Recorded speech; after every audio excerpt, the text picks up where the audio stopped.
Symposium, and the topic we'll deal with today is how do we assess the wider impact of IFRS? My name is Claes Norberg. I'm, among other things, an EFRAG board member, and I will be the moderator for this session. As a brief introduction, let me say a few words. There is an increasing attention to wider impacts, including economic behaviors on regulation of accounting standards. And there have been calls to deepen and strengthen the assessment of these impacts as part of evidence-based standard setting. The ISB published with IFRS 16 its first effect analysis on a major standard. In Europe, since the Maestad reform, EFRAG has been asked to also include an assessment on the European public good in its endorsement advice to the European Commission. Impact analysis, therefore, today is an important element of this assessment, and EFRAG employed significant more time and resources in this context to IFRS 16 than before. One of the purposes here of this symposium today is to share EFRAG's experience and discuss how these assessments could be conducted in the future. With the focus in the ISB and in EFRAG shifting to normative research, the question also arises about the role of the impact analysis at an early stage in the standard setting process. What should an ex-ante analysis aim to achieve? How can it be effectively conducted? What are the challenges? How can also experience with ex-post impact analysis help? And of course, with you, a distinguished scholar in the audience, a question: what and how can academics contribute to this process? In order to discuss those issues, we have a very distinguished panel here today, and I'll be pleased to introduce them. To my left is Philippe Tanchou, a financial reporting consultant and a former ISB member. Then I have Professor Anne Jorrison. She's the EA representative on the IFRS Advisory Council, and she's a professor at the University of Antwerp. Then I have Xavier de Foutos. He's the chairman of the Commission on Financial Reporting of the European Federation of Financial Analyst Societies. Then I have Joanna Frikovska. She's head of corporate finance at Bridgestone Europe and also a former EFRAG TEG member. And then I have Filippo Polli, and he is the EFRAG research director. I would welcome you all to this panel debate. The outline of the seminar is that we're going to have a presentation by Filippo on the experience by EFRAG, and then we go to a panel discussion where we also open up for Q&A with you in the audience. But before that, we'd like to raise a couple of initial questions to you in the audience to involve you here. So now let's go to an opening polling session here.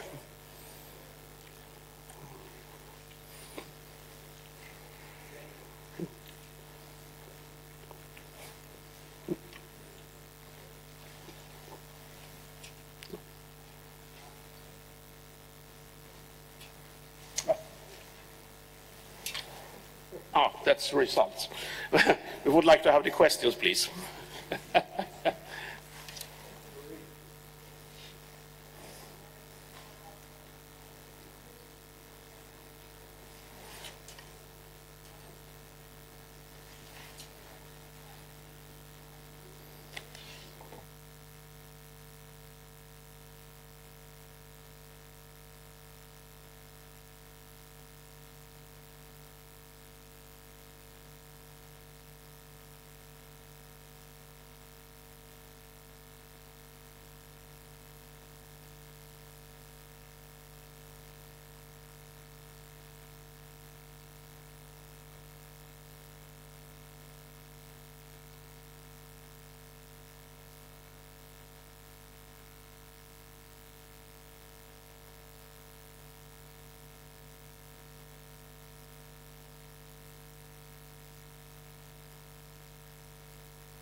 One.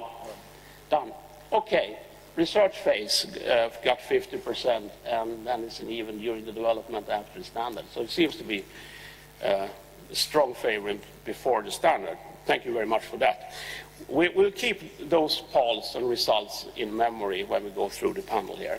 Okay, with that, I would like to give the first word to Filippo Polli to take us through the experience of EFRAG regarding what we have done so far in the impact assessment process. Thank you very much, Klaes, and good afternoon, everybody. So I have to say that impact assessment is not a thing completely new for EFRAG, but for IFRS 16 we really did something different compared to the past. And for those of you that are not familiar with the full process of endorsement, what happens is that every time we have a new standard or new interpretation, we receive a letter from the European Commission that asks us to start the process.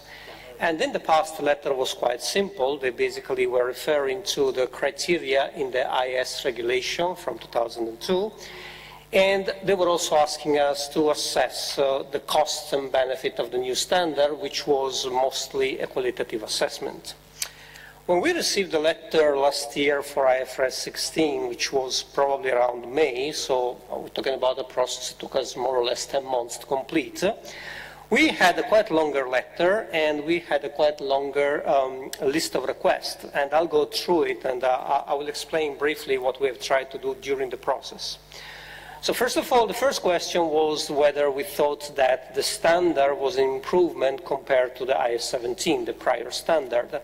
And this was, I would say, pretty much business as usual for us. I mean, we go through our technical analysis, and this time we also went through quite an extensive simulation of the accounting impact. So basically we took a sample of companies and we tried to understand how much would change their balance sheet, their profit or loss, and the most common ratios.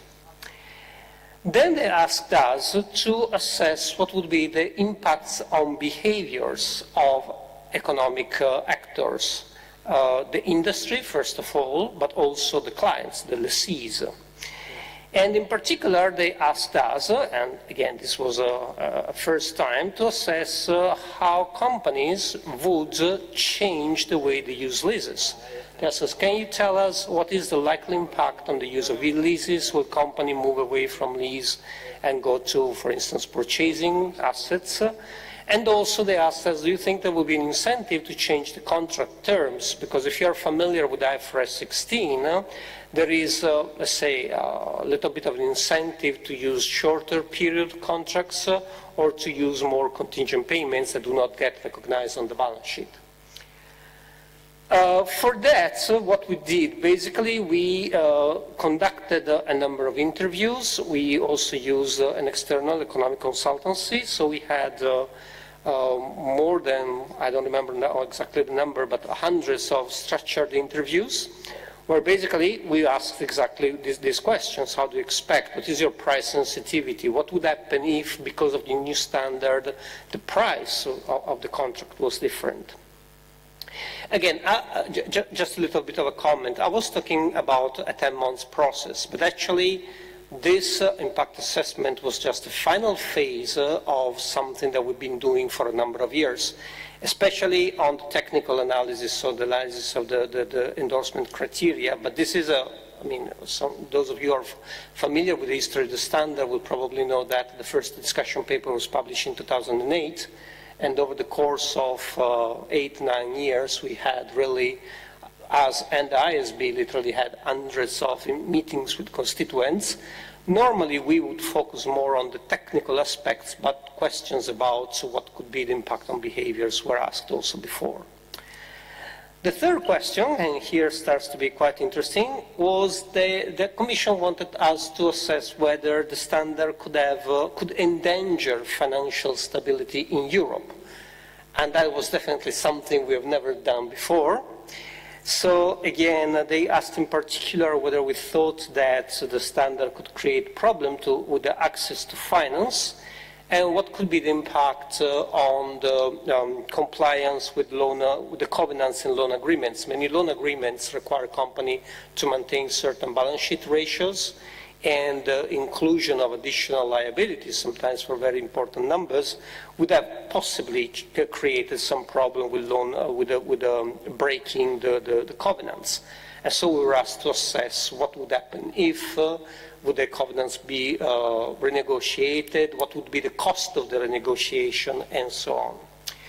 And for that, again, we used interviews, but we also launched a public consultation, and we also used our work groups. We have work groups made by representatives of the financial industry and the banking industry. And so we asked all these people to try to understand the potential impacts. But also, we are fortunate enough to have a number of observers sitting on our board. And so one of them is the European Central Bank. So we also coordinated with them in order to obtain their input about whether they thought that the standard could create problems on the financial stability of Europe. Another question was whether the standard could affect the competitiveness of European companies, especially vis-à-vis the US companies. And the reason the question was asked is that because even though the FASB published a lease standard which is quite similar to the IFRS version, there are still some differences, especially in terms of recognition of the cost of the lease and timing of the recognition.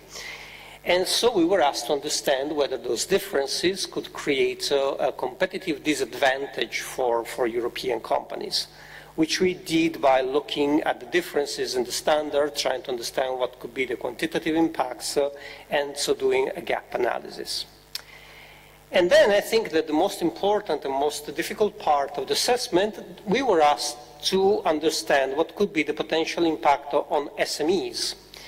And, well, that was quite interesting because, as you probably know, the way the ISB used the word SMEs is different from the way it is used in Europe. For them, SMEs is basically companies that are not listed on stock market.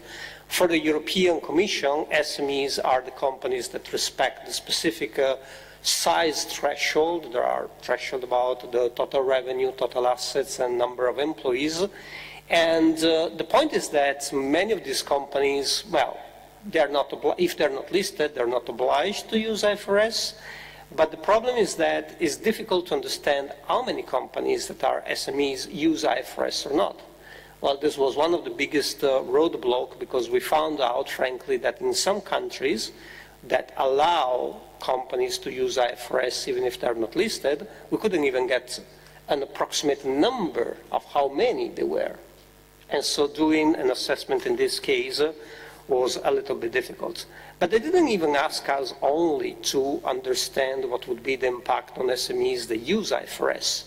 The Commission asked us to understand what would be the impact more in general for SMEs in Europe. Of course, there is a lot of political attention to SMEs that have more or less 90% of the jobs in Europe. So the European Parliament was quite sensitive to that. And so basically we received the question, can you understand if the change in the standard can create a problem with access to finance also for those entities that do not use IFRS? And again, the way we did it, so we had interviews, and based on the interviews, the consultancy created a kind of model to understand exactly what would be the impact on the pricing, and based on the sensitivity to pricing that was understood by the interviews, they tried to understand what could be the possible effect. Another thing we looked at was the structure of the industry in Europe. The leasing industry in Europe is pretty much part of the banking industry. Most of the biggest lessors are part of banking groups. So we could say, well, I mean, if the companies move away from the lessor, they will probably be able to get funding from the same banking group. And the last thing, which again has been more part of our traditional assessment, was the request about the cost and benefits. So what are the implementation costs and the ongoing application costs, both for users and preparers. I think we'll probably touch it later during the discussion. We have to do this exercise basically 1 or 2 or 3 years before the standard really becomes effective, which means that most of the time people will tell you, well, I will tell you once the standard is effective and I'll start to implement that. and also trying to understand the impact on the benefit side. Of course, logically, the theory is that every standard that improves the transparency also allows a better capital allocation, which should be reflected in the cost of capital. But again, trying to quantify this kind of impact is rather difficult, especially for something that is not effective. So I would say, well, I could go on and on, but for the sake of time, I think this gives an initial overview of what were the topics that we dealt with and the way we tried to deal it. In terms of findings, I mean, the standard, we have issued a positive endorsement advice. So basically, let's say that the test of about conduciveness to European public good was met, and the way we have to meet it is to say that we don't think there will be negative effects on the European public good, so it's a negative assurance. Findings were quite interesting, but again, I don't think we have the time enough to go through all of them, and probably we'll mention some of them during the discussion. Thank you. Thank you very much for that introduction, Filippo. After that, taking into account now the result of the first poll we had here, that's 56% of the audience thought it was very important to understand the wider effects of accounting standards. Let's open up for the panel debate, and we have prepared some questions here for the panel to discuss us through here, given that. So, and the first question is then, of course, the basic one. What do you think? How important is the effect or impact analysis in the standard setting process? And maybe, Philippe, you would like to go first on that one? Thank you, Claes. Well, here I'm speaking for myself. I'm no longer representing ISB, so please accept my disclaimer that I'm not bringing the official view of ISB, but after my 10 years on the board, I think I can say what I feel people believe. So I think the endorsement process is something we have to deal with. It is, of course, very obvious in the EU, but also we have endorsement processes in other jurisdictions. And although the EU is very specific and has laid down a set of criteria which must be looked at by EFRAG and others, I think other endorsement processes have their criteria. And I think the whatever you call it, impact analysis, effect analysis, is part of those criteria. You have to demonstrate that the standard has certain qualities. So the question is not whether there should be importance attached to the effect or impact analysis, but how to do it.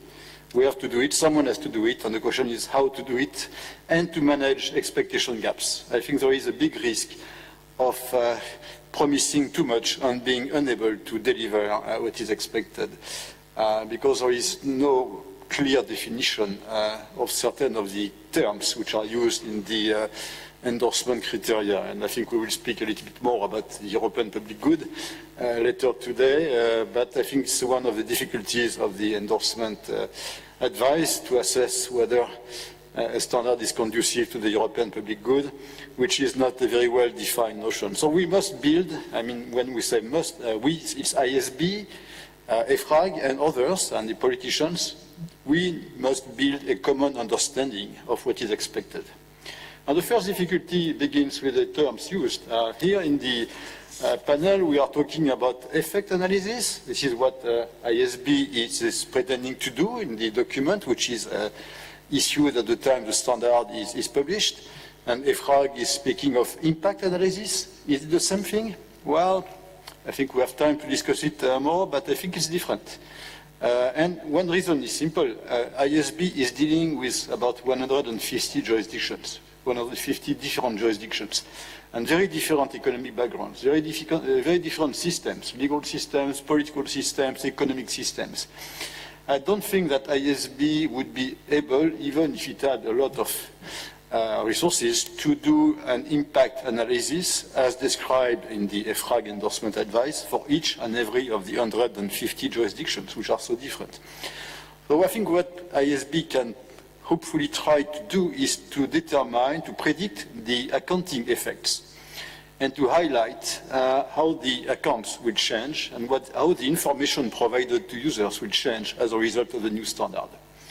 Now, to go beyond that and determine what is the micro or macroeconomic impact of the change in information, probably can be done at the level of one or two or a grouping of jurisdictions, like maybe Europe, even though I doubt that the economies in Europe are so integrated and so identical that the impact will be the same everywhere, but can try to do it. But to do it on a global basis, I think, would be quite difficult for ISB. So I think there are probably, in my opinion, two levels which complement each other. The effects analysis could be done by ISB, and the impact analysis, if you want it to be an economic analysis, probably should be conducted at the regional or national level. Okay, thank you very much for that. Xavier, you might like to comment on that. Yeah, thank you, Klaus. Actually, I would like to pick up in a couple of things that the two Felipes, so in Italian and in French, Philippe mentioned. But let me tell you, first of all, a little bit for 10 seconds, that I'm coming from the investment world. I've been in investments for more than 25 years in public investments, public listed companies, for 15 years, and for the last 12 years in non-listed companies. So I come from the world of investments and equities, and as an analyst and investor, I can tell you that it's very important, the impact that, very relevant actually, the impact that the standards they might have on the economy. And you say, well, on the economy with the companies, yes. For us, for analysts, the impact on valuations on companies is quite important. I mean, there are a couple of standards that have a tremendous impact on valuations. Therefore, they have an impact on the sector, and as a result on the economy. You want me to be very specific in that sense, and I think this is picking up on one thing that Philippe mentioned about the local things. I think many of them, they are more regional and sectorial than local. I think I agree with you. That has to be looked from a regional standpoint. I would say has to be looked from a sectorial standpoint. For instance, you remember years ago there was a big debate, still is on the table, about impairments. I think there are sectors, infrastructure sectors get pretty actually affected by that, by impairments. I want to talk about the telecom sector, for instance, but that's one of them. So definitely, within the framework we are discussing right now, it has an impact, the changes on the standards. I'm not going to get into the financial sector. Everybody knows what happened in 2008, 2009, and that was probably the most relevant of them. And so a lot of things going on still there, but that was another sector. And I think in that sense, right now, with the IFRS 16, as an analyst, I have to say that even if we were doing that before, in terms of adjustment, now it's going to be official to say so in 2019, that the companies, they have to probably, the capital adequacy ratios, the equity ratios, they have to be adjusted. So definitely there has an impact, and as you know, the polling have said, is very important. But now, before I finish, one comment, how we can predict, what we can do to know what is going to happen? Well, I think I'm very much in pro and supporting the idea here of doing the research and the work ex ante. I mean, right now I think EFRAG and ISB is working on outreaches. They're working doing field work. There are many academicians and academics. They can do a lot of simulation in different scenarios. And I think I really believe that things have tried to be anticipated. You're never going to be 100% sure what is the impact until you don't implement something like everything else, not just with the standard, with anything else. I think you can mitigate the risk of what may happen. And I think this is one of the things that I will definitely support and consider doing the work as ex ante, I will call. And during the process, not only ex ante, but also during the process. And my last comment on this, within this context, is that that is going to impact, has to be done for every standard. I think every standard has to know what might be the impact, definitely, but obviously some standards will have a much stronger impact than others. I mean, I can think of a couple of standards that I don't think have that much impact on the economy. I think there are others that will have a very tremendous impact on the economy. So I think in a way that summarizes my views on this impact analysis. Whatever impact effect is a difference, but I think the result, the outcome is very similar at the end of the day. Okay, thank you very much for that. After this initial question, and also with an understanding that this is important, then a follow-up question then would be, then who should carry out effect or impact analysis, and Another question to think about is also what should be the scope then of an impact or effect analysis, because that's also a very, very key issue here. Filippo, you maybe have some thoughts on that also, being involved in the work yourself. Well, we should carry out the impact analysis, say, as many parts as possible, because different analyses may provide different information, and then more complete information would help us better understand the potential impacts. Of course, here we're talking, what EFRAG did was at the request of the European Commission. So in terms of the scope of our analysis, we had certain things just we had to deal with. I mean, it was not, we could choose a different methodology, we could choose a different sample to look at, but those were the questions posed by the European Commission. We added a few other things I didn't mention, but I mean, we had to do these things. It's clear that, I would agree with Philippe, it's clear that the type of work we did was slightly different from what the ISB was doing. The ISB effect study was mostly focusing on the potential accounting impacts. We were required to go much further, and I would say this is an expectation that policymakers will keep asking these kind of things. We have to also understand that we need to be able to manage a little bit the expectation. I don't think it's realistic to expect any kind of effect analysis to say that a paragraph in a standard will create or will take away jobs. I saw some studies from the US claiming to predict the number of jobs that will be destroyed by the new lead standard. I don't believe very much in this kind of things. But again, saying that we just need to come up with a quantification of the impact, I don't think this will be enough going forward for the major changes. There is more and more attention from the policymakers, concern, given also the economic situation, that any change can be bad for the economy, and to a certain extent we need to be able to address this kind of request. Okay, thank you for that. Philippe, with your experience as a standard setter also, what are your thoughts about this? You already touched upon some of the issue in your initial remarks, but the question who should carry it out, is it appropriate that ISB performs it itself? Should be another body, or what are your thoughts on that?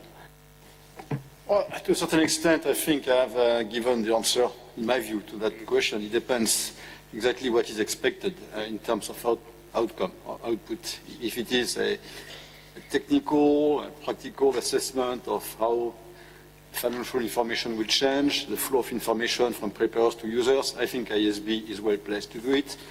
If it is about a cost-benefit analysis in terms of how much does it cost to create the new information and to try to assess the value of that information, I think ISB can do it. If it is about the understandability, the comparability, the ability to be consistently applied, implementation, I think ISB, with the help of the market authorities, can do it. Now, if you move to the next step, which is, as Filippo said, to try to assess whether that will be detrimental or positive to the economy of a given region, I think that region is better placed to do it. If it is about comparing the regimes which are in place in various jurisdictions, like, say, the USA and Europe, I think ISB could do it, to compare the US standard with the equivalent under IFRS and see whether differences can create some bridge to level playing field. I think ISB can do it. So it really depends what is the content of the output which is expected. I think this is why probably there is not one single level. As I said, there are different levels. It should be worldwide, regional, and maybe local. I mean, why should a given area not say, in my region, in my economy, in the south of France, does this standard has an impact? Maybe, I don't know. Any other of the panelists that have a thought about this? You see, Philippe is here talking about doing on different levels. Any other of you have thought or want to make take up the trend? If not, we can also ask the audience, do you have any initial reactions to this discussion about importance and also how it can be done on different levels. Anyone who want to come in on that? Yeah, okay, so yeah. No, yeah. I think I will follow up on that. I think in this case, this international, we call institutions, bodies, IASB and EFRAG, and I think I mentioned that before. I think definitely they have to look into the potential impact. I don't know to what extent they have to be fully involved and carry in that analysis all the way. But definitely I think they have to be aware and anticipate a little bit what happened. So who should be the one? Probably, I don't know, it would be ISB, maybe most of them. I really like the IFRS, I mean the report that EFRAG has prepared on IFRS 16 regarding IFRS 16 for the endorsement, trying to look into all the technical aspect there. So I think that this is something that obviously has to be done. I mean, as I said before, not every standard is going to have the same impact. So.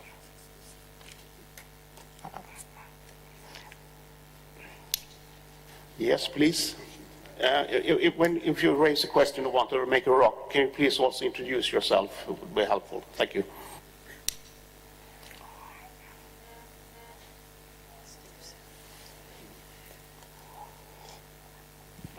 Yeah, my name is Stephen Zaff from the United States. On Tuesday, Monsieur Gauzès, the chairman of the EFRAG, made the point that the matter of endangering financial stability and not hindering economic growth would be dealt with in the negative, not in the positive, which seems to be a very great difference. And I wonder to what extent the panelists believe that indeed that is the plan. I presume if it's the chairman, it is the plan. But I think you have been talking more in the positive, and he was talking more in the negative, as I understand it. Thank you. Anyone on the panel want to comment on that? I suppose EFRAG is best placed to answer this question, but personally I will venture that it's probably the best you can do. I mean, how can you positively demonstrate that a given standard will have specific impact? You can at best try to identify whether the standard could have or would have any detrimental, any material detrimental effect on something. And by the way, just reading the EFRAG letter, if I'm permitted, EFRAG has not identified that IFRS 16 would have major deleterious effects on the European economy. That's a very high hurdle. Major deleterious, I was struck by the words used by EFRAG. It's really a high hurdle for the impact on the economy.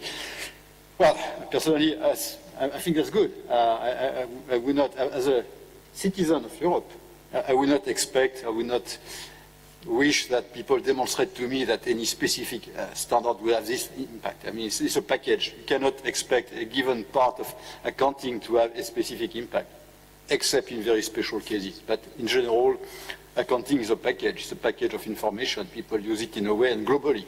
And not only accounting, they use a lot of information which is annexed or appended to that. So I think you cannot really point to a specific point and say, oh, that will have this impact. Leases, we know that people were quite aware of the lease commitments. We know that most analysts would restate the financial statement. So in that context, what is the impact of putting them on the balance sheet? Probably little. Now, if you have another jurisdictions where analysts are not very well, we'll say, developed, the profession is underdeveloped, then maybe they will not have the information, they will not look at the notes, they will not know about the off-balance sheet commitment, and then that would have a major impact. So that's it. Thank you very much for that. Given those two initial... Yeah, sorry. Good.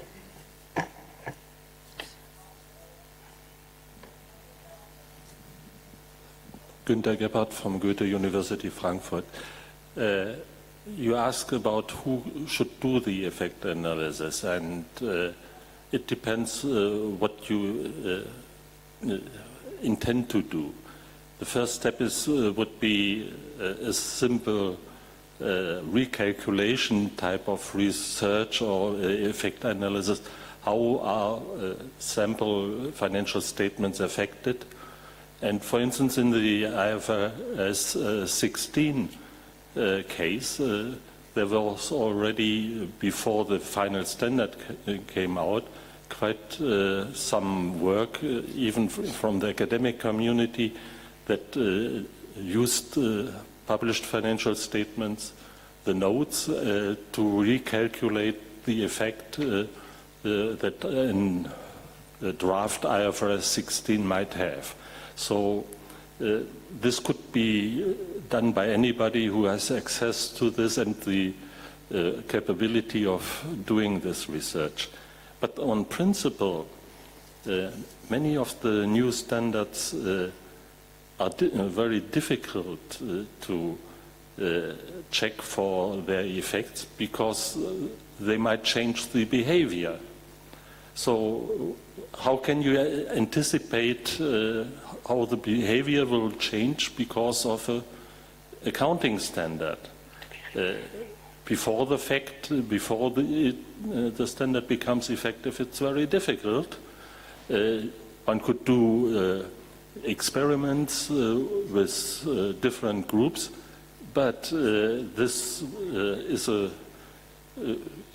good academic strategy. The problem is it takes time, it's costly, and in the time frame that, for instance, the EU asks for the effects analysis, it's almost impossible. So in a way, the effects can often be only analyzed and understood if properly done after the fact, after the introduction. So in a post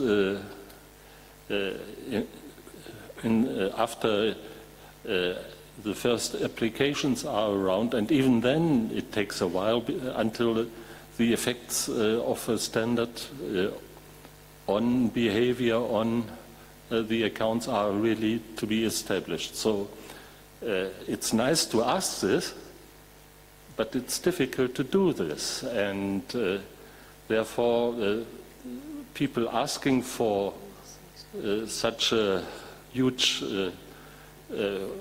type of work should be made aware of this. Okay, thank you very much.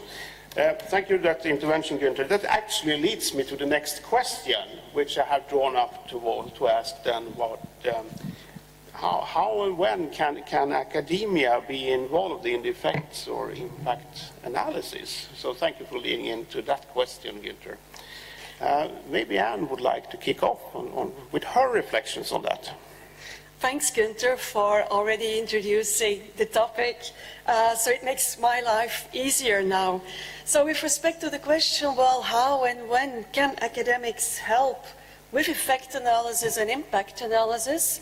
I would like to first go back again to the different steps in the due process of standard setting, and then I will reflect on the different types of academic research we do and where they can have an impact. The EISB reviewed its standard setting process a couple of years ago, and they have now several distinct phases. And the first phase, they call it the research phase. And this might be somewhat confusing for academics because in the views of the EISB, research is much broader than what we think of research. What is the purpose of this research phase? Well, we distinguish two sub-phases. It's the assessment stage. So EISB determines, is there a problem on a certain issue? And the second phase of the research phase is the development stage. In that stage, the EISB is thinking, well, we know there is a problem, but could we possibly develop a standard that can affect or can help solve the problem? So that's the research phase.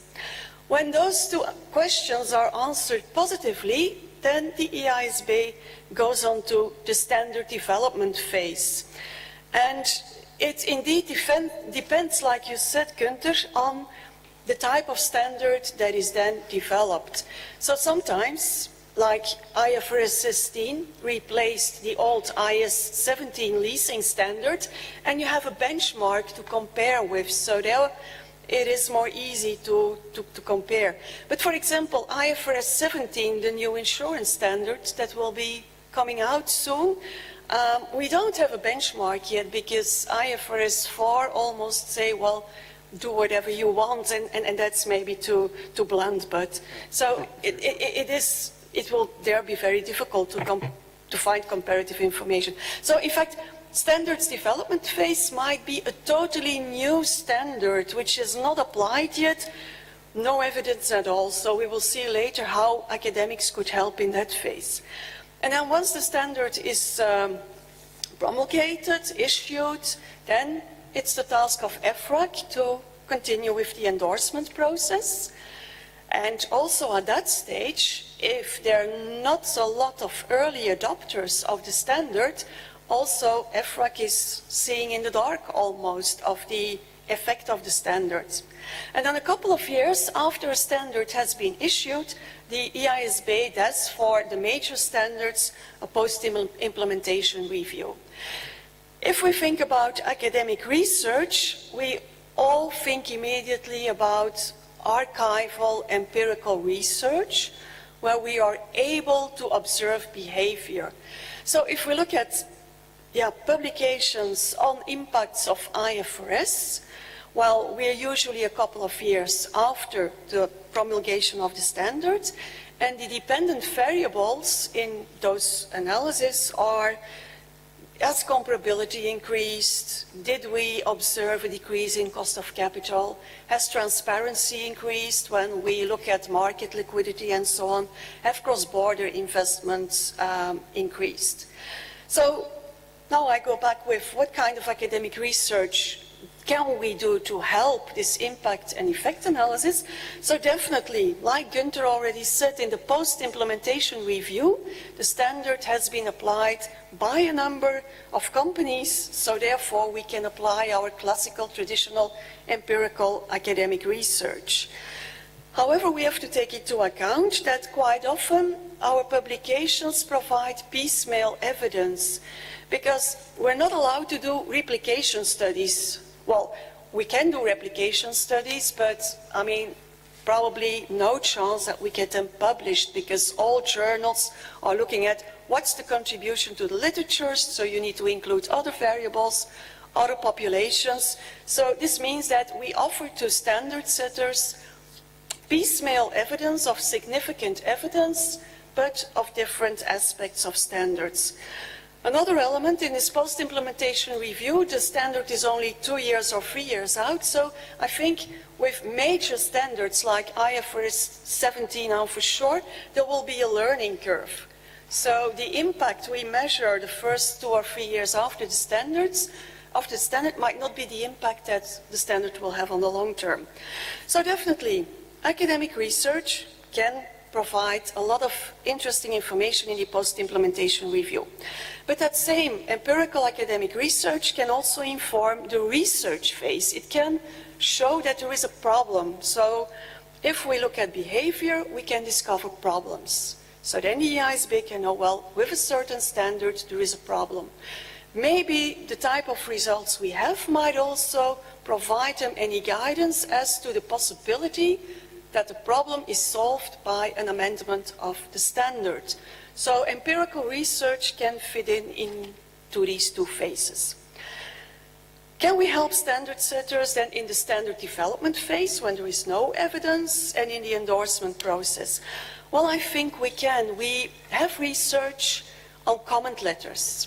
So if we analyze comment letters, we might try to detect, or we might detect, possible consequences of standards, because a lot of preparers, especially when they react to standards, their arguments they use in the comment letters are about the economic consequences of the standards. If standard setters react to the EISB, they use more conceptual elements in their comment letters. I think the only problem is that academics take time to do their research, and it takes even more time to get these studies published.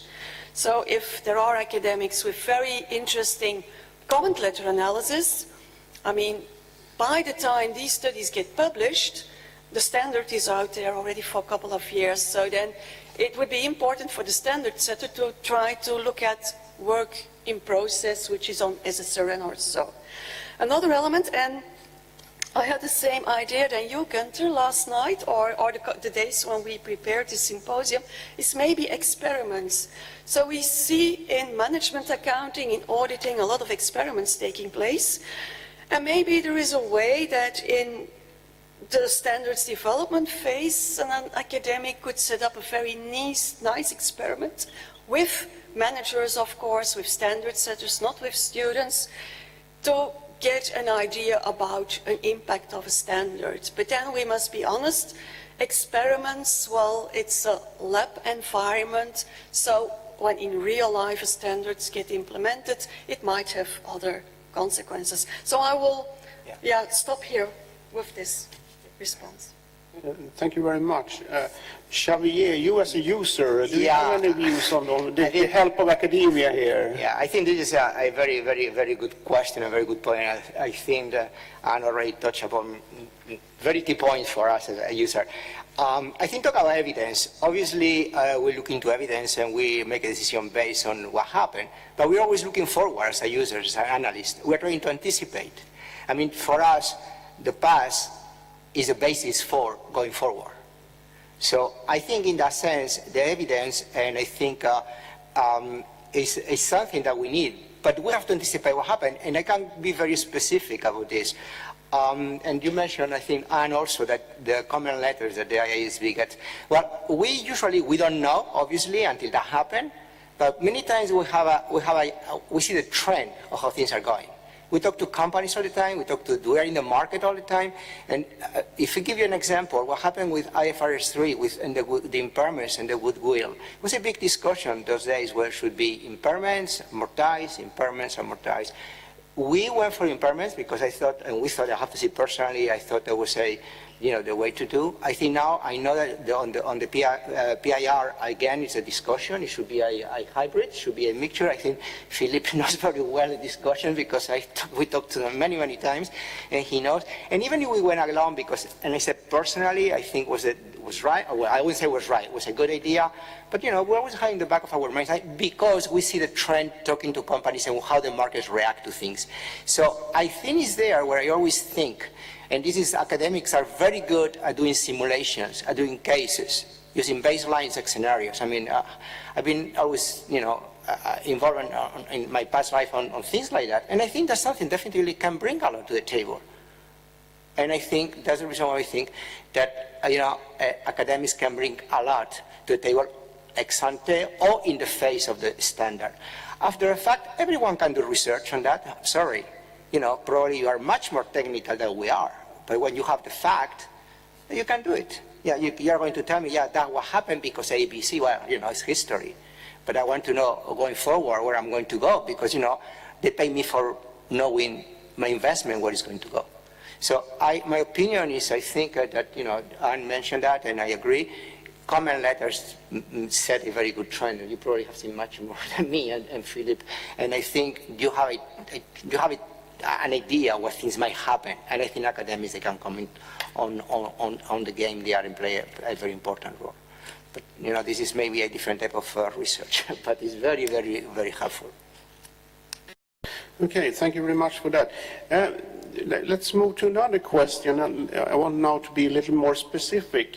The big case we have had so far in EFRAG, where we have tried to test our model, is being IFRS 16 leases, and one question, of course, is that what can we learn from the impact analysis on that standard? And I would like first to give the question to Joanna. What are your thoughts on that? Can we learn anything from that one? Yeah, thank you very much that you want to listen to the voice of the preparer. And I was not participating in the work done in the past, but not because I don't want to, but I just was not the preparer at that time. So I have a chance to share my view, my comments with respect to this work done. It's a really great, a big job that has been done on this standard, and at a very early stage. So that's really a great achievement because it contains a very comprehensive analysis of the new regulations. It contains qualitative and quantitative data to be analyzed. It considers users, preparers, industry, leasing industry, macroeconomic and financial stability. So everything what is interesting with respect to the application of the standard. And of course, I'm a preparer now, so I was looking at the comments, responses from the preparers. So I appreciate to have listed entities, but the most important for me is to have the comments about SMEs, yes, because it is very difficult to get the response from SMEs about the standard at a very early stage.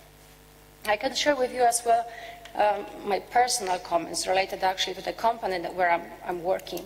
Actually, reading the whole impact study helps me to plan the process of implementation of the standard. Yes, so this is for me a kind of guidance. Yes, a kind of, I even compared that to the menu in the restaurant. Okay, this applies to my company, this doesn't apply, this I need to take into account in planning the whole work related to implementation of leases.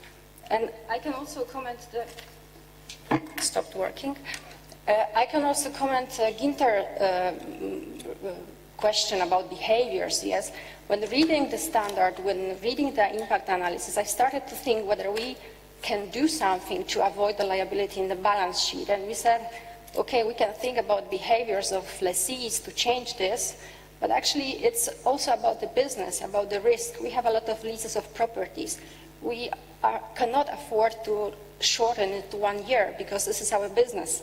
We cannot change the store from one place to the other. So this is about the behavior, yeah, and actually with this standard, the leasing standard, we can anticipate what can be the behaviors of preparers with respect to leases, yeah, and maybe it is, of course it is important for the leasing industry to understand the possible behaviors of lessees. I hope, Filippo, that this is a pilot, and you will go on with the analysis for the other standards, so maybe you can comment as well.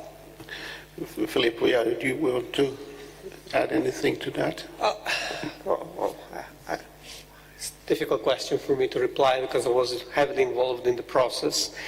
Let me first give you a word of caution. Yes, there are lessons that we can learn, but we also have to understand that this kind of process we will have to go through only for major standards, and major standards are different. Each of them is a different animal. The next one will be the one on insurance contracts, IFRS 17, and this is a completely different thing from leases. It concerns only a small amount of companies and not everybody, but for those companies it's 99% of the balance sheet, while for leases for most of the people is one element, but not necessarily the most important. Everybody had more or less the same starting point under IFRS 17.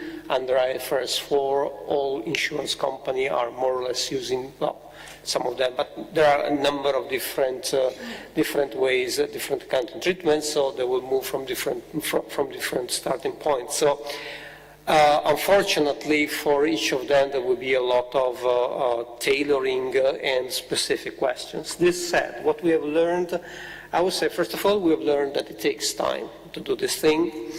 And so probably we need to start planning at an earlier stage, at least to try to understand what will be the probable questions and how we will address them. Because as I said before, one thing when we started to deal with the SMEs, and one of the questions was how would SMEs using IFRS would the impact for them be different from major companies? Well, we found out that basically we didn't have the information about unlisted SMEs using IFRS. So it's difficult to do the work if you don't have the data. So next time probably we need to start thinking a little bit ahead about what will be the data we will need. And another lesson, I think, is that we will need to, I don't know what we can do exactly, but even when you have the findings, even when you are able to develop some kind of quantitative analysis, still the interpretation can be tricky. I'll give you an example. Part of the analysis we did, we tried to see if there was a correlation between the operating lease commitments and the bond spreads. So to see whether banks are already, or the market is already pricing the operating lease commitments in the bond spread. And the result was, yes, there is quite a strong correlation. But But basically, you could derive to completely different conclusion. On one side, you could say, well, if the market thinks operating these commitments are similar to debt, this is a good reason to put these things on the balance sheet. On the other side, you could say, well, if the market is already incorporating operating these commitments in the bond spread, that means that they have enough information to do it, so you don't really need to put these things on the balance sheet. I mean, personally, I go more with the first interpretation, but still, even when you have the numbers, you also have to spend time on trying to understand what the numbers are telling you. So maybe we have also to develop a little bit better our ability to interpret the findings. Thank you very much for that.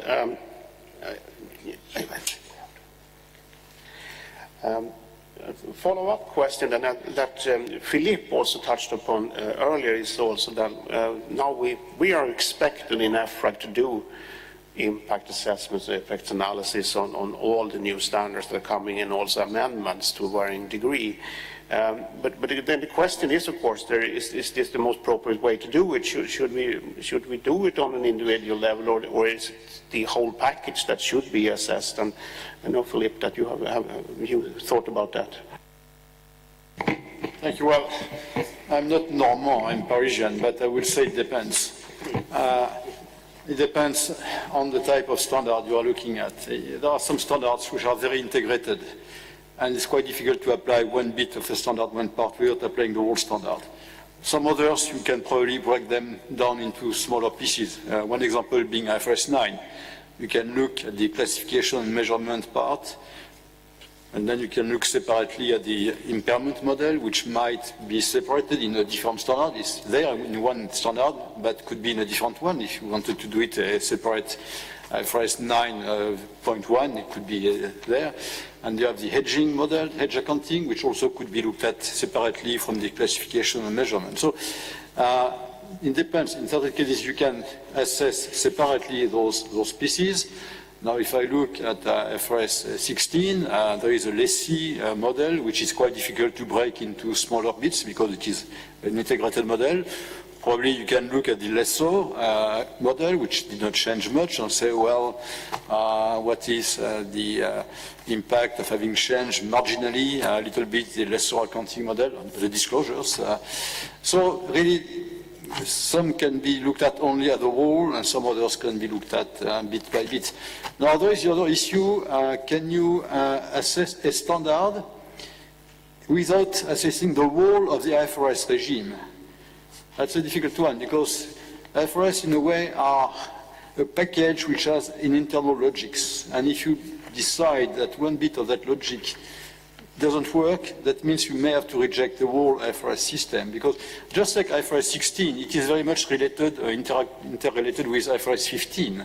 So if, for some reason, IFRS 16 would have been considered bad, then maybe the control model, which is in IFRS 15, would not work, or is it also in IFRS 10? So we have the same control criteria in IFRS 10, 15, and 16. How could you say the control model is good in 10 and 15 and not good in 16? So I think we have to take into consideration, or those who are tasked with the assessment must look at IFRS as a package with a logics which is cross-border, in a way, across the standards. And you cannot say the logic is good here and not good there. If you have inconsistencies in certain of the cross-sectoral or things, you cannot then have a system which is logic and working well. They will have some problems at some point because of the lack of consistency in the whole system. So I think it's very difficult and delicate exercise to look standard by standard. And if you do that, you must not lose a view of the whole and the whole consistent IFRS system. Yes, thank you. Anne, from an academic point of view, what are your thoughts on that? I agree with Philip that it's very difficult to study the impact of one single standard in isolation. So it's only for standards like IFRS 17 or, I mean, they're it's very difficult to find one single standard where you can be sure that you can single out the impact. But I want to add to Philip's comments, you don't only have to look at the package, but if you do an impact analysis, it's important to look at the different jurisdictions in which the standard will be applied. Because we know from academic research that cost of compliance with standards differs across jurisdictions. If you have a jurisdiction with low judicial efficiency, less risk of enforcement, your cost of compliance is much lower. So this makes the impact analysis much more difficult because you can't carry out just one impact analysis with a number of subjects. You have to be sure that you include subjects from different jurisdictions across the world because the impact across the world will be different for IFRS standards. The second element I would like to add is that when we talk about impact analysis, for an academic, this almost mentions that we look for causality. Now, the type of research we use, the typical regression analysis, they only allow us to detect associations. So if we would really like to detect causality, then we have to look for the appropriate instrumental variables. We have to, well, run two-stage least regressions. So we have to apply special techniques if you really want to single out or look for causality. Another element which Philip touched on, well, how can you single out the impact of one standard in the current environment? And I think 10 years ago, when we did these studies on how is IFRS, for example, changing behavior, at that time, IFRS or the annual reports were still a major source of information. If we look today, the CEO of the company is tweeting, is on giving blogs. The company is not only publishing IFRS accounting numbers, but the company is publishing non-GAAP numbers as well. So I think these days it's much more difficult to single out the impact of the IFRS numbers on behavior than 10 years ago. And this is something academics also should look like when they do the research. How do they control for all the other information elements that the companies distribute and might also have an impact on share prices, market liquidity, and which are not really originated by IFRS accounting numbers. Okay, thank you for that. Moving on then to I think it's a natural follow-up question. We've touched upon both their costs and benefits and also behavior. So let me ask two questions here and take the first one first. The first one is, how can we assess costs and benefits of accounting changes that we are discussing? How can they be quantified or not? Javier. Well, I think they can be assessed in general. I think I can ask my firm how much I cost my firm for the time I spent in changing my models because they changed on the standards. So I think the preparer can answer that after me. I think that definitely when it comes to operating costs for companies, there's a cost, an implicit cost, and I'm talking as a user right now, okay, as an investor, as an analyst, obviously my cost is going to be time, and that will be money, obviously, for my company. So yeah, there is a cost in there, but I have to say big but here. That's most of the time is a one-off. Once I made adjustment, once I made the change, then I think, unless there is another change in 2 years or 3 years later, then I can tell you that it's going to last for a while. So I think that will be like an investment for a very long period of time. So yeah, you can assess that. For an analyst will be basically a one-off. You can take another approach and look, okay, what is the cost of the capital for the company? Well, that's a different story. And we talk about the cost of capital, obviously, we know that certain standards might impact the composition of the equity, the debt and the equity, and that obviously will impact the valuation, as I said before. So this is a different one. You can value that. You can assess how much will be that. Obviously, the market, if companies trading, is going to tell you right away. So I think to a certain point, you can do it. And I'm not going to talk for the preparers, but obviously there are a couple of standards that I know very well that had, I think, decent cost in many companies, particularly in some of the banks. You know, when you switch into the IFRS 9, you were mark-to-market, and first you were not mark-to-market, then you move into mark-to-market everything. Now you're moving back very likely again into different categories. So in terms of systems, IT, and human resources devoted to use those things, obviously it's going to be a cost. Even leases, I have to say, my firm has to spend money in changing all the systems, but I prefer not to talk about preparers here. But as an analyst, as I tell you, it's a one-off. And what we don't like, I'll be very clear, is regular changes on the standards. We can anticipate certain things, as I said before, but I think once the cost is made, supposedly it should last for a while, or should be amortized in a while. Okay? I think I'm to live with the preparer, man. Joanna, as a preparer, what were you using? To be honest, I expected that Javier is going to talk about benefits, because usually we highlight in the impact analysis that there are benefits for users. Oh, yeah. Yeah, maybe of course. I mean, that talking about benefits, and I'm very parentheses here. Definitely, one-off is made benefits. I think some standards, I didn't see the benefits honestly in some of them as I use it, and I think I have one very clearly in mind, and I think now it's under review again. But in general, no, seriously, in general, I think you know, there are benefits in that case. I mean, particularly on IFRS 16 that. We were doing already adjustments anyway, so. Thank you very much, because we as preparers are always told that, yes, there are costs, but there are benefits for users. Yeah. So that's the balance the new standard achieves here. So indeed, for the preparer to accept and follow and apply the standard without understanding, the preparer needs to know that the standard is really an improvement. Yeah? So in order to achieve that, the preparer needs to have the analysis of costs and benefits, to look at the possible cost, like with the lease standard. It's quite easy from the impact study to check what are possible costs of implementation, and as well to list the benefits for the preparer, because usually preparer looks from his own perspective, yes, so from the entity level.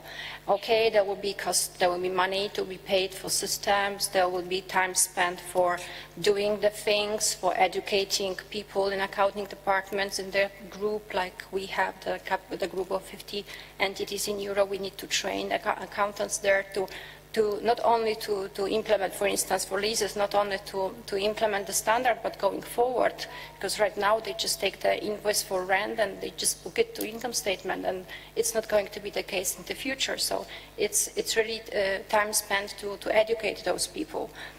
Of course, when looking at cost and benefits in general, we have different types of amendments, different types of new standards. Some of them bring more costs and benefits.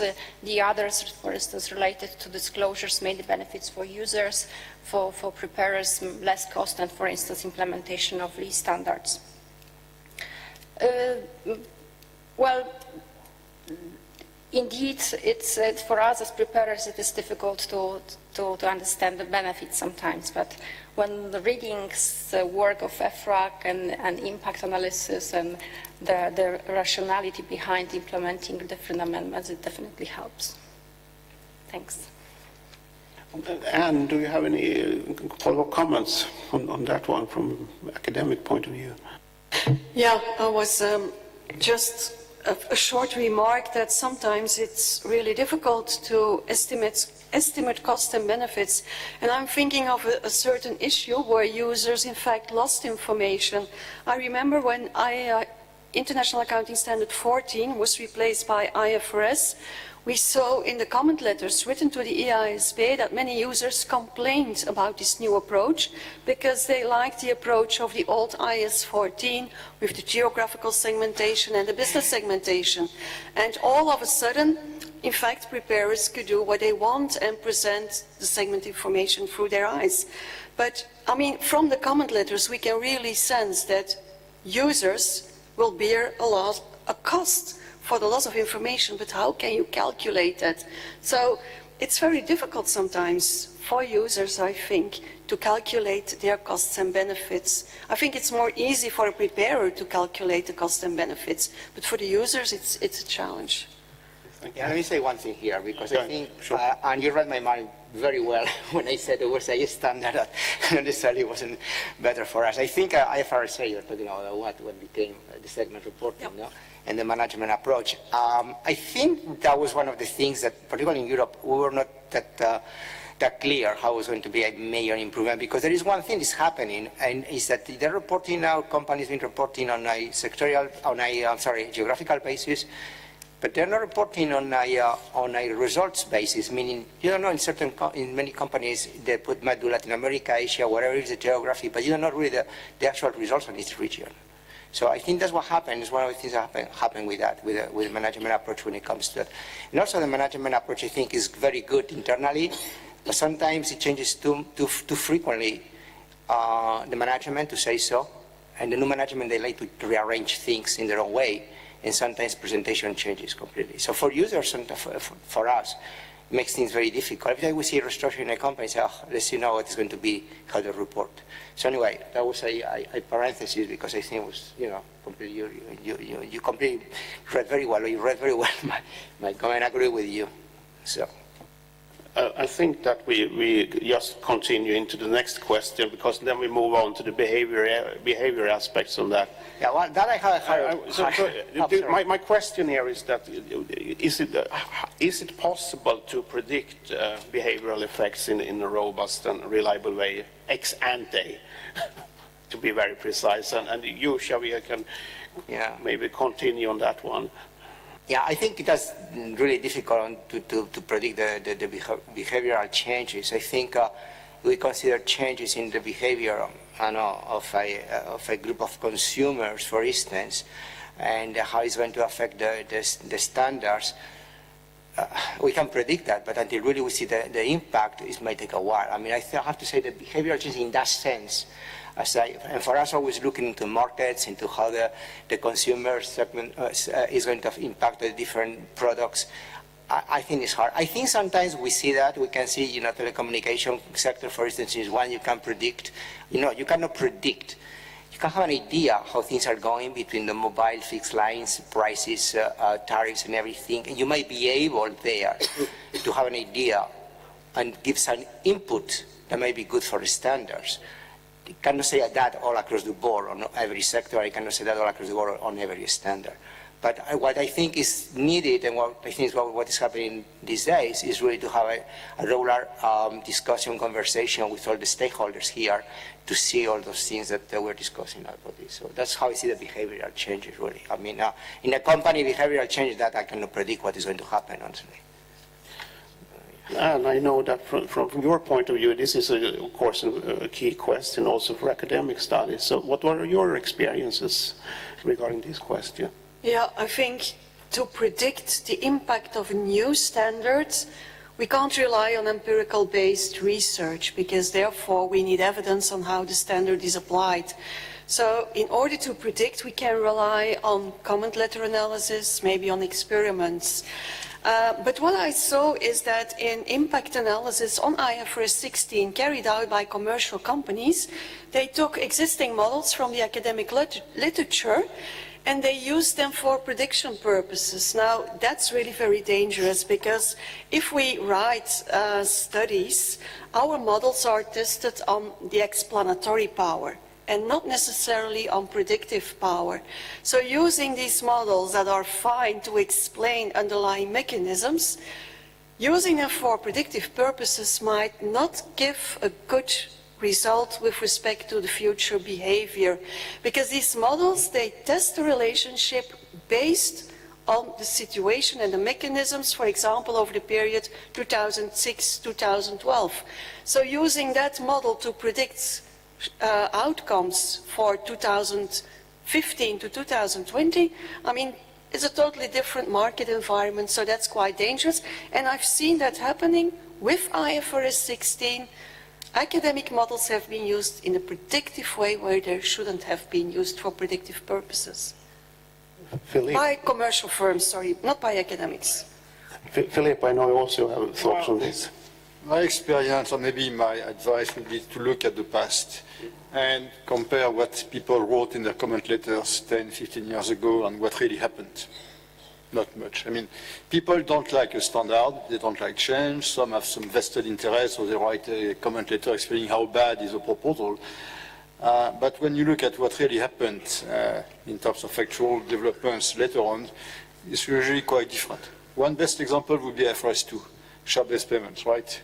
Both ISB and FSB were to kill the technology industry. Silicon Valley would not exist because of ISB and FSB, because the accounting for share-based payment as an expense was very bad. So what really happened?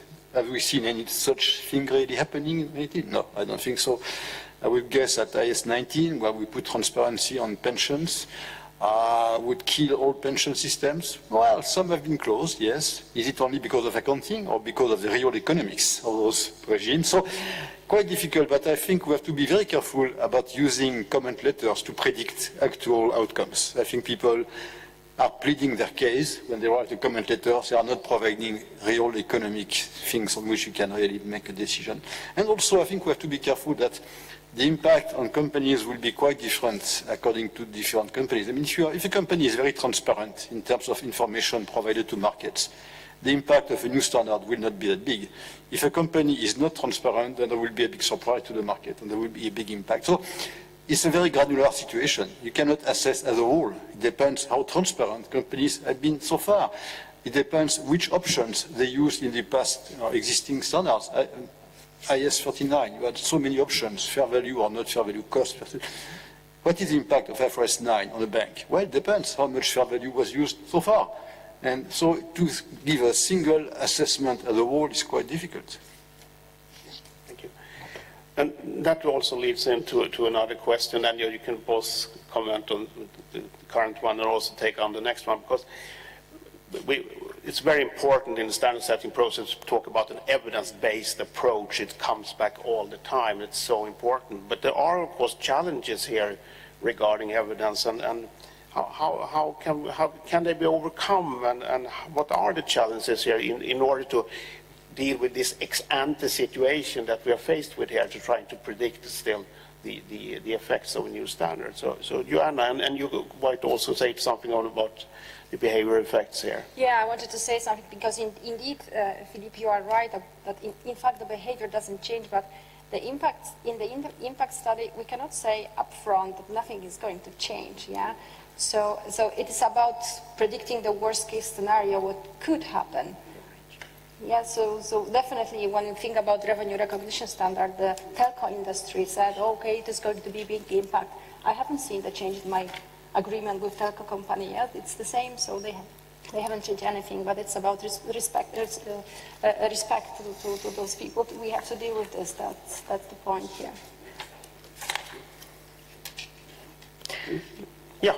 Yeah, we can go on. We can move on to what about evidence then, evidence-based. This is difficult to get evidence. Do you have any thoughts on how that can be overcome? So I would like to comment on why preparers do not want to participate. Yeah, because it's very difficult to attract preparers to those studies, and especially SMEs. Yes, it's. I think we all know that for some of small companies that are asked to participate in those studies, it is like early implementation of the standard, because sometimes they do not have systems to predict the results. They just have to recalculate, and almost as if it was the implementation of the standard. They just do not have people to do the work. And you need to have people who are competent, who are able to read and understand the standard. This is not, sometimes it is a language barrier, because it's not only the English-speaking people that read the standards, yes, and the version in the native language is available in Europe very late, only after the endorsement. So these are the constraints why preparers are reluctant to participate, and they want to go to come with the reliable data, and if they are not able to obtain those data, they just don't come. So I'm not sure how it looks like from the perspective of the users that are also reluctant to participate, but maybe it's a different reason.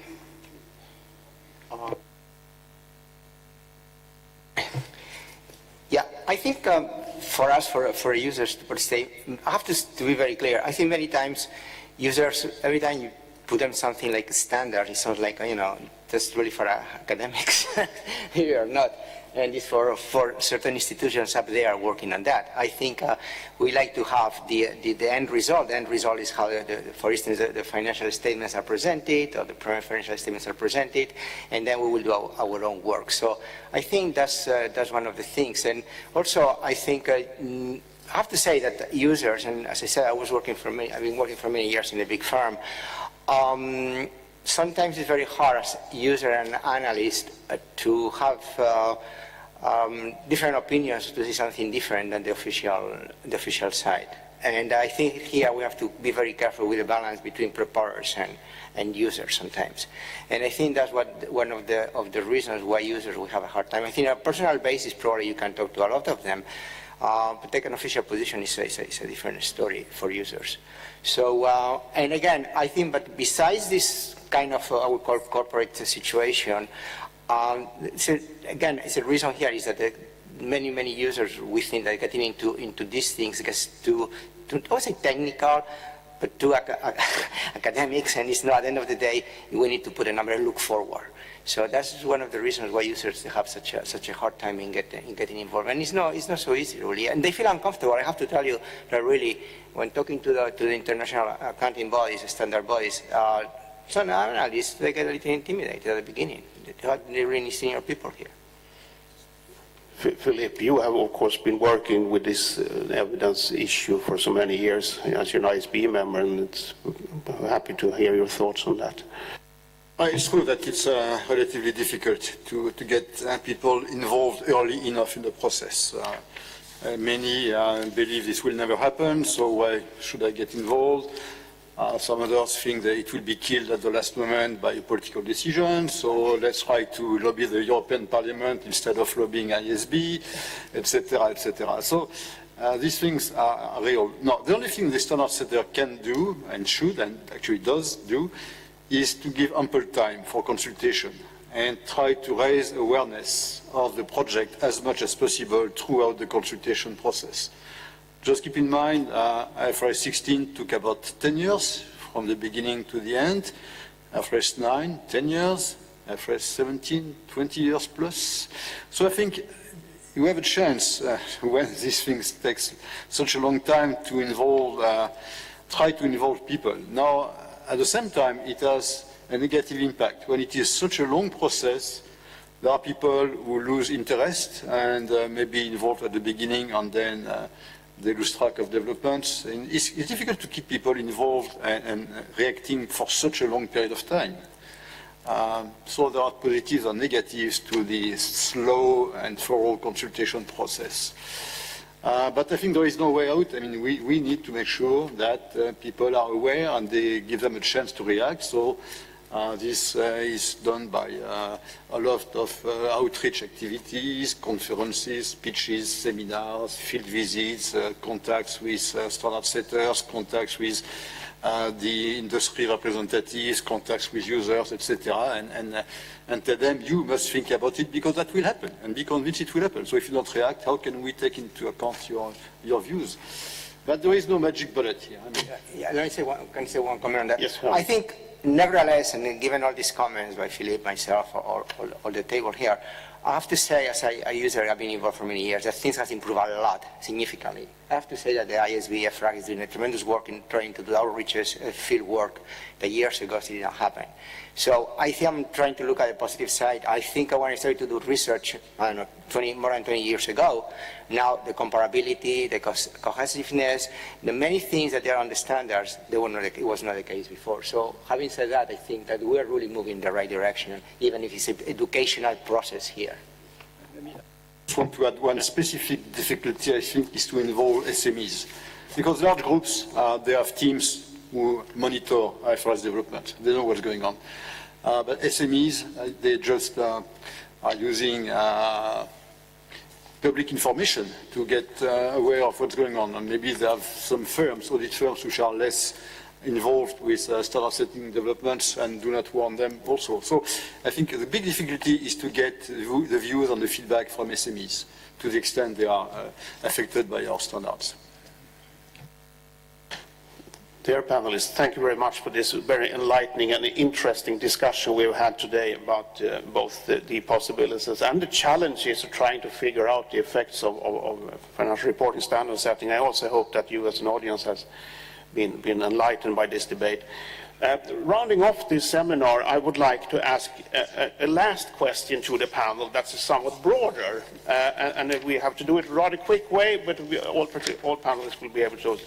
We have touched upon a question today about it's not just IFRS financial statements, it's also the impact of corporate reporting in a wider sense. And so the final question that will probably not make it easier to make assessment of impact assessments, but will make it maybe more interesting is to say that what is your thought about the scope of IFRS? Can they be limited to financial statements in the future, or is this something that has to change? And I would like to go through the panel here for one last word or round here for the future. And let's kick off with Anne. Thank you.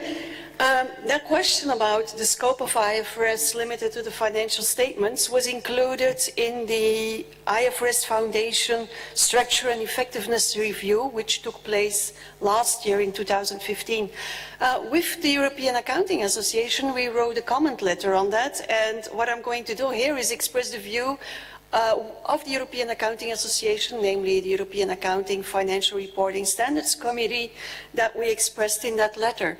And we recommended the EISB that they should keep track about all the information developments that are taking place these days, like integrated reporting, non-GAAP reporting, but that their core business is the financial reporting standards and making sure that first the problems and the issues within the IFRS account are dealt with in a proper way. And then we were thinking of the primary financial statements project, the disclosure projects.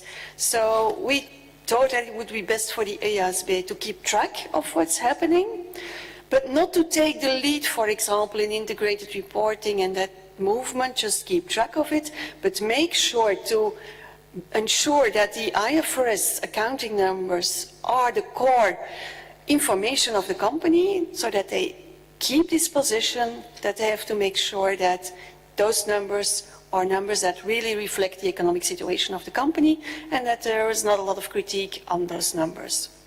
Thank you. Joanna, what is your reaction to that? I must say that I'm pretty much in line with what Anne is saying, yes, that ISB shouldn't be the first body to think about broader scope of IFRS. It's rather following what's going on the market. And it's not that we need to limit the scope of IFRS to only financial statement, because that's not the current scope. It's going beyond accounting, and I'm really happy that accounting analysis go beyond accounting. Yes, that someone thinks when the standard is changing, that someone thinks what is going to be the impact on the economy. That's really great, because we as accountants we do not feel that we are in isolation from the whole business that is going on. That's really important. Okay, thank you. Xavier. Well, again, as a user, I think that right now things have changed significantly. You look at the annual report of a company right now, it has 5 different sections, very separate, very differentiated. It has the financial report, it has the management report, has the social report, the environmental, and then the remunerations and something else for regulators. Okay? My opinion is this is what the integrated financial reporting, whatever it is called right now. I think the IASB in this case is good that they are aware of all these things, but I think my opinion is they should be focused on what they are doing on the financial reporting side, because they get integrated into the management report, the other kind of things report, all those other reports around. It's to be all over the place. I think it's a lot of work to be done on the financial reporting by itself. So my opinion is being aware of the rest. I think I will focus on what really matters, the numbers, as Anne said right now. And Philip, what are your thoughts? Well, when I joined ISB and when IAS became IFRS, accounting was changed to financial reporting, I was very hopeful that ISB would take a relatively broad view of the mission. I've been a bit disappointed by the restrictions put to the scope of work. I understand there was some limits on resources, there were some emergencies to deal with, and that accounting problems should be solved prior to solving other problems. But I hope that going forward, ISB will consider that to stay relevant in terms of information used by users, it should go a little bit beyond what it does today. When we issued IFRS 15, revenue recognition, I was very disappointed. I wanted that the order backlog of a company was part of the information disclosed in the notes as part of the performance on revenue for that year, because taking an order that will be executed next year is a big performance of this year. Not, well, of course, next year you will deliver, but just taking the order, the commercial effort has been incurred, and this is not reflected in the disclosures today. It is part of the management commentary, management report. So I think there is a big room for improvement and making financial statements more relevant in terms of contents and not pushing that outside of the financial statements. It was just an example, but I think I see that over time, probably ISB will encompass more financial data, which are financial, not social, environmental, etc., but really financial, to just describe the performance of an entity in the period. And Filippo, do you have any thoughts on that? That's a discussion that, as you know very well, we had a few times within the EFRAG board. I think that I'm not completely sure. I think we need to be realistic. I don't see very realistic assumption to think that ISB will be doing much more. I think they can slightly expand the scope, but there are so many right now, so many different initiatives will be really require a huge amount of coordination and change completely the picture of what we're doing today. So at this point in time, I don't know, I've been an accountant most of my life, and probably I think too much in terms of numbers. I think this is already quite important to get it right. So for the time being, I think it's better to focus on this thing. But this is my personal view. Certainly even within EFRAG, there are different views about that. Okay, thank you very much for that. And with that, I would like to round up this symposium. And by questions? No. Okay, we have time for a couple of questions from the audience.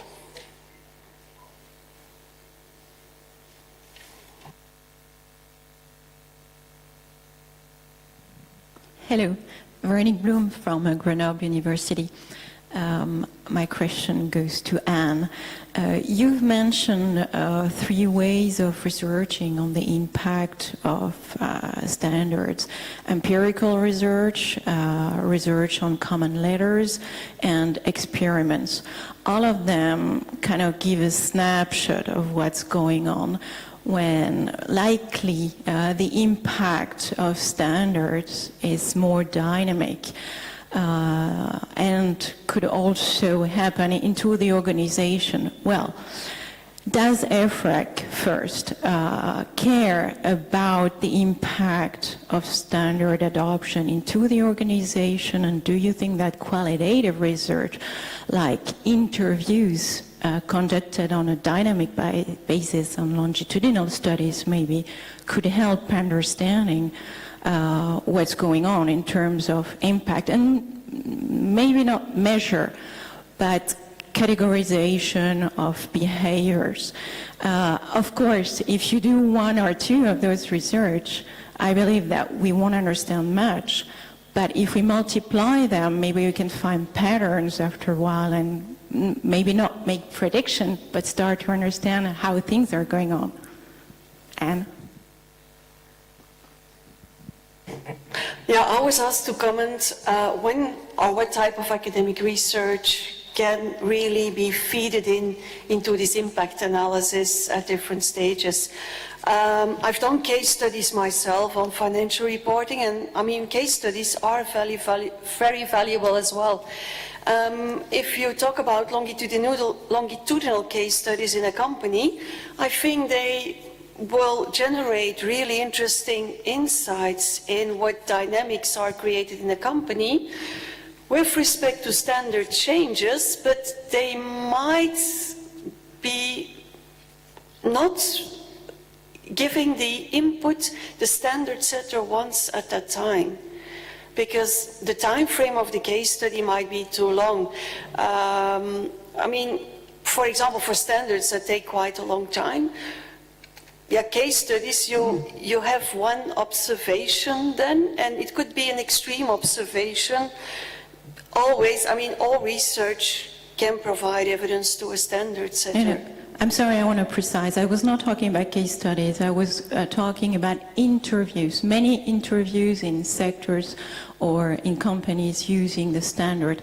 And maybe not concerning, well, maybe not only the preparers into this company, but people reporting to the preparers too. Because we know that there are impacts in terms of functional relations, in terms of reorganizations into the company. Do we care about this? Surveys, then, yeah, interviews or surveys, they can be used if they're carried out conducted very quickly, if you have a good response. I think you have to be sure that you have a timely response to fit into the standard setter's information needs. Surveys, they can be used. It's, yeah, just the essence of timely available of results, which is critical in this process of the standard setter. Yeah, that's why I was suggesting that maybe it is with time that we can observe patterns and not in the short term, of course. With that, sorry, because time is running out, so we have to round off this symposium, unfortunately, because I think now the interesting part comes to start to continuous discussion. But let's return as an end to, you know, remember I polled you on a couple of questions in the beginning of this symposium, and I would like to repeat this poll now after the symposium and to see if there have been any change in reactions now. So can we please have the questions one more again, and you may vote now.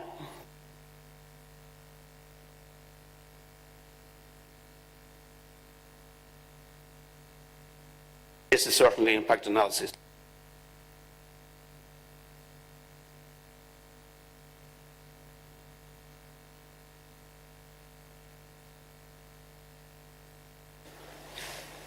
Okay, you have 5 seconds left. 5, 4, 3, 2, 1, 0.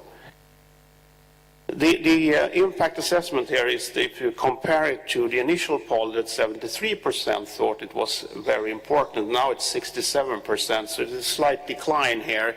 Well, I think we have to go think about that symposium. Can we have the second question, please? And start voting now.